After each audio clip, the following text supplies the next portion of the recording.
हमारी संस्कृति, हमारे संस्कार सदा रहें हमारे साथ। सब्सक्राइब करें तिलक। किसी ने ये सोचा है कि दो महान राज्य हैं, उनको अपने अधीन करना परम दुष्कर कार्य है। एक है हस्तिनापुर और दूसरा मगध। क्या ये दोनों महान शक्तियां सहज में ही आपकी अधीनता स्वीकार कर लेंगी? तो फिर मगध राज को मेरी गदा के लिए निश्चित कर दीजिए और हस्तिनापुर को मेरे उत्तरदायित्व पर छोड़िए। ऐसा नहीं है, ऐसा नहीं है। ये दोनों महान राज्य हैं। इस परिस्थिति में जहां हमारा कार्य नीति से चल जाए, वहां हमें नीति का ही सहारा लेना होगा, और जहां युद्ध अपरिहार्य हो, वहां हमें पूरी शक्ति के साथ आक्रमण करना होगा। यही राजनीति है महाराज। आपके इस कथन से मैं भी सहमत हूं मधुसूदन। महाराज, हस्तिनापुर तो आपके परिवार में ही गिना जाता है, इसलिए उसे आपको पारिवारिक भावनाओं की सहायता से ही जीतना होगा। अर्थात ये कि सर्वप्रथम आप पितामह भीष्म और महाराज धृतराष्ट्र के पास जाइए और वहां जाकर राजसूय यज्ञ करने की आज्ञा एवं आशीर्वाद मांगिए। अवश्य वो आपको आशीर्वाद देंगे। बस हस्तिनापुर हो गया ना आपके साथ। और मगधराज जरासंध? वो युद्ध प्रिय है और उसे मारना भी सरल नहीं है भीम। यदुनंदन, अब तो यह निश्चित हो गया है कि हम राजसूय यज्ञ करें। तो हमारा पहला कर्तव्य यह है कि हम आर्यावर्त के समस्त राजाओं को इंद्रप्रस्थ राज्य के अधीन कर उनसे कर प्राप्त करें। निश्चय ही, परंतु जो हमारे पहले से ही मित्र राजा हैं, उनसे कर नहीं बल्कि सहयोग की मांग करनी होगी महाराज। यह उचित है, परंतु जो हमारी अधीनता को स्वीकार नहीं करेंगे, उनसे तो युद्ध करना ही पड़ेगा। हाँ महाराज, इसलिए इंद्रप्रस्थ से आपका ध्वज लेकर जो वीर जाएगा, उसके साथ पूरा सैन्य बल भी रहेगा। चारों दिशाओं में कौन वीर हमारा सेनापति होकर जाएगा, उसका भी उत्तरदायित्व आप ही निश्चित कीजिए मधुसूदन। उसका चुनाव तो ये वीर स्वयं ही कर लेंगे बड़े भैया। मैं अपने चारों भाइयों को अपना सेनापति बनाता हूं।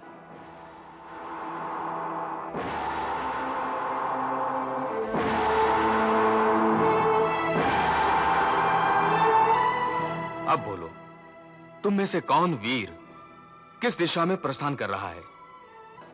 भ्राताश्री, मैं अपने लिए दक्षिण दिशा का चुनाव करता हूं।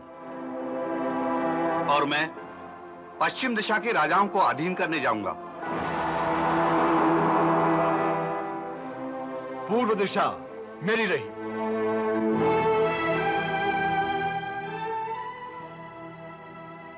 उत्तर दिशा पर मेरा अधिकार होगा। आप सबने अपनी दिशाएं तो चुन ली, परंतु किसी ने यह सोचा है कि दो महान राज्य हैं, उनको अपने अधीन करना परम दुष्कर कार्य है। एक है हस्तिनापुर और दूसरा मगध। क्या ये दोनों महान शक्तियां सहज में ही आपकी अधीनता स्वीकार कर लेंगी? तो फिर मगधराज को मेरी गदा के लिए निश्चित कर दीजिए और हस्तिनापुर को मेरे उत्तरदायित्व पर छोड़िए। ऐसा नहीं है, ऐसा नहीं है। ये दोनों महान राज्य हैं। इस परिस्थिति में जहां हमारा कार्य नीति से चल जाए, वहां हमें नीति का ही सहारा लेना होगा, और जहां युद्ध अपरिहार्य हो, वहां हमें पूरी शक्ति के साथ आक्रमण करना होगा। यही राजनीति है महाराज। आपके इस कथन से मैं भी सहमत हूं मधुसूदन। महाराज, हस्तिनापुर तो आपके परिवार में ही गिना जाता है, इसलिए उसे आपको पारिवारिक भावनाओं की सहायता से ही जीतना होगा। अर्थात ये कि सर्वप्रथम आप पितामह भीष्म और महाराज धृतराष्ट्र के पास जाइए और वहां जाकर राजसूय यज्ञ करने की आज्ञा एवं आशीर्वाद मांगिए। अवश्य वो आपको आशीर्वाद देंगे। बस हस्तिनापुर हो गया ना आपके साथ। और मगधराज जरासंध? वो युद्ध प्रिय है और उसे मारना भी सरल नहीं है भीम। उसने भगवान शिव से अनेक दिव्य शक्तियां ले रखी हैं। अच्छा, और महाराज, उसने अपनी भुजाओं के बल से आर्यावर्त के 86 राजाओं को बंदी बना रखा है। उन सबको उसने एक कंदरे में कैद कर रखा है और जब उनकी संख्या पूरी 100 हो जाएगी तब वो उन सब की बलि चढ़ा देगा।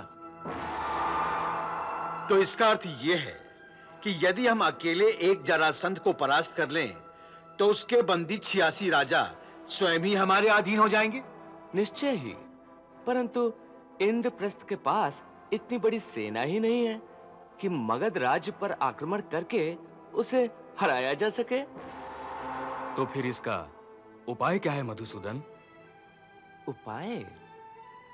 उपाय तो एक ही है। वो एक वीर है। अगर उसे द्वंद्व युद्ध के लिए ललकारा जाए तो वो कभी इनकार नहीं करेगा। इसलिए मल्ल युद्ध में ही उसे परास्त किया जा सकता है, क्योंकि उसका शरीर 2 टुकड़ों से जुड़कर बना है। मल्ल युद्ध में उसके शरीर के 2 भाग करके अलग अलग फेंक देना होगा, तभी वो मारा जा सकता है। और मेरी दृष्टि में यह कार्य केवल भीम ही कर सकते हैं। तो भीम को जाने की अनुमति है? नहीं महाराज, ये कार्य हम मिलकर करेंगे। इसलिए भीम और अर्जुन दोनों को मेरे साथ जाने की अनुमति दीजिए। आपके साथ रहते इन दोनों की अवश्य ही विजय होगी यदुकुल भूषण।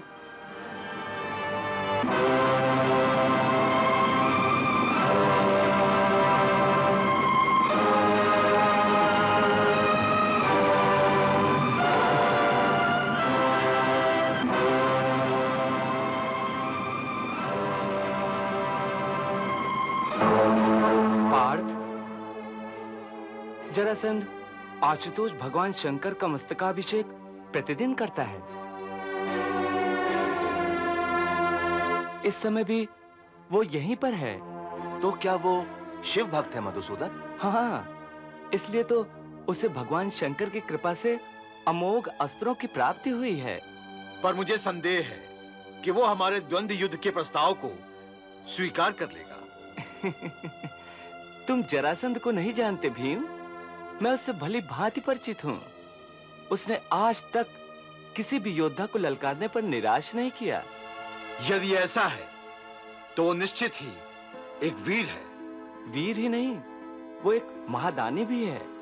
देखते नहीं मंदिर के बाहर याचकों की भीड़।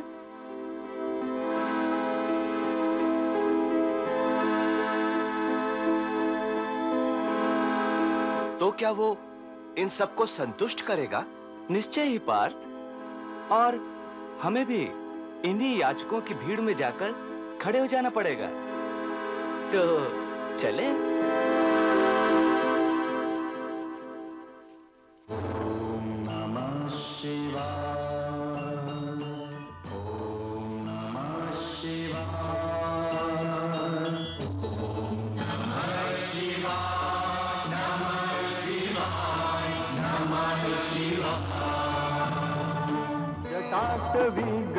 जल प्रवाह पावितस्थले गलेव लम्ब्य लम्बिताम्बुजङ्ग तुङ्गमालिकाम्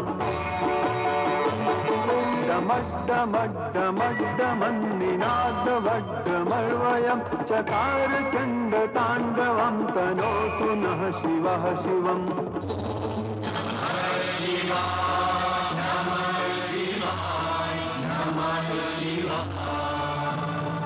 जटाकटाह संभ्रम भ्रमन्निलिम्प निर्झरि विलोल वीचि वल्लरी विराजमान मूर्धनि। धगत धगत धगज्ज ललाट पट्ट पावके किशोर चंद्रशेखरे रतिः प्रतिक्षणं मम।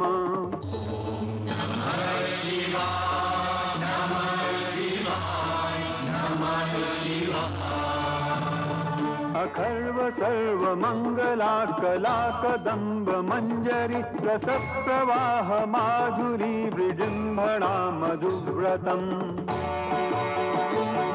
स्मरान्तकं पुरान्तकं भवान्तकं मखान्तकं गजान्तकान्धकान्तकं तमन्तकान्तकं भजे। ॐ नमः शिवाय। ॐ नमः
मुझे द्रव्य नहीं चाहिए महाराज।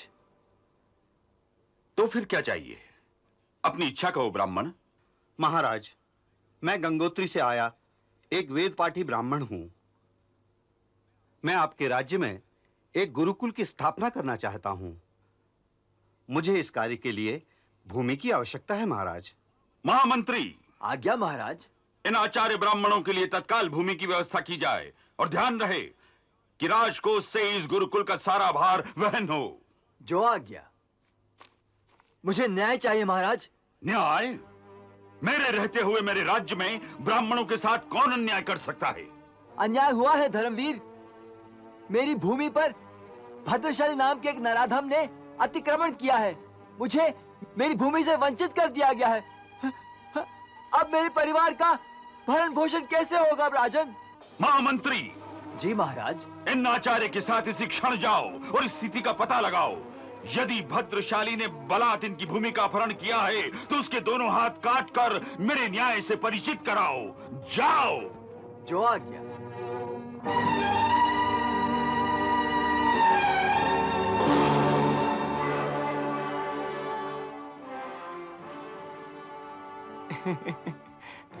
प्रणाम स्नातक ब्राह्मणों। ये द्रव्य स्वीकार करें आप। नहीं राजन, दान का अर्थ केवल द्रव्यदान नहीं होता। तो फिर आप अपनी कामना कहें ब्राह्मण।